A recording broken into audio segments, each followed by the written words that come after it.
We already noticed that when Jesus was on his way to Jerusalem, it seems like he was just looking to pass through Jericho and not stop, just on his way, just passing through.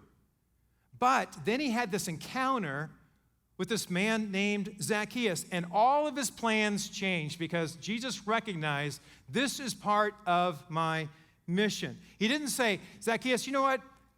I'd love to hang out. Can we just hang out? No, he said, I must go to your house today. I must come to your house. I must hang out with you. Jesus saw his encounter with Zacchaeus as a divine encounter. Now let me ask you a question. Do you see your encounters with people as divine encounters? You know, the Proverbs say that man makes his plans, but the Lord directs his steps. Do you see your encounters with people as divine encounters? As encounters that God might want to use to reveal himself to other people. As an encounter that God might want to use for you to sow some seeds of kindness and grace in their lives. I'm not talking about just gracious words. I'm talking about the message of grace that transforms lives. Now, we don't know what Jesus' conversation with Zacchaeus was when he got into the home. But since Zacchaeus was a Jew and Jesus was the Messiah, I'm guessing that topic came up. And I'm guessing maybe that Jesus told Zacchaeus, hey, I'm the one you've been looking for. Everything that's wrong about your life, I can make right.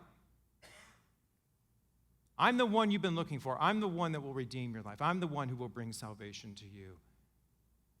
And Zacchaeus opened up his heart and accepted the forgiveness and the leadership of Jesus in his life. How do we know that? Because of what Jesus pronounced. He said, hey, today salvation has come to this house.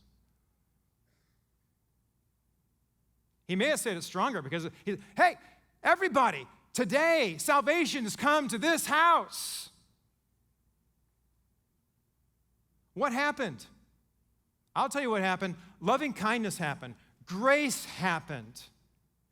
Grace walked, in the person of Jesus Christ, walked through the front door of Zacchaeus' house and right into his life. Let me ask you a question. When you walk into somebody's life, what comes with you? What comes with you? Is it grace or grumbling? Is it kindness or criticism? When you walk into somebody's life, what comes with you? Do your life and your words point to grace? Are they lavished with grace? Is it unmistakable that grace has transformed your life? Does the new you shine through? Friends, people need God's grace. They need his loving kindness. We live in a world that's hurting.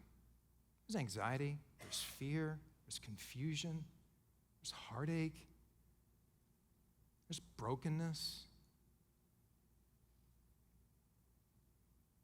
We live in a world that needs good news. We live in a world that needs the message of grace. Are you a billboard for God's grace and kindness? Are you a generous demonstration and expression of faith in Jesus Christ?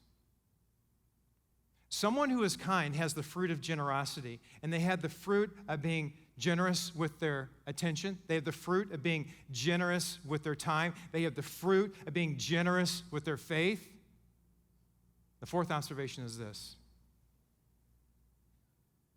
They're generous with their possessions. Yep, it includes money. Yes, it includes possessions. It doesn't only include money and possessions, but it does include them.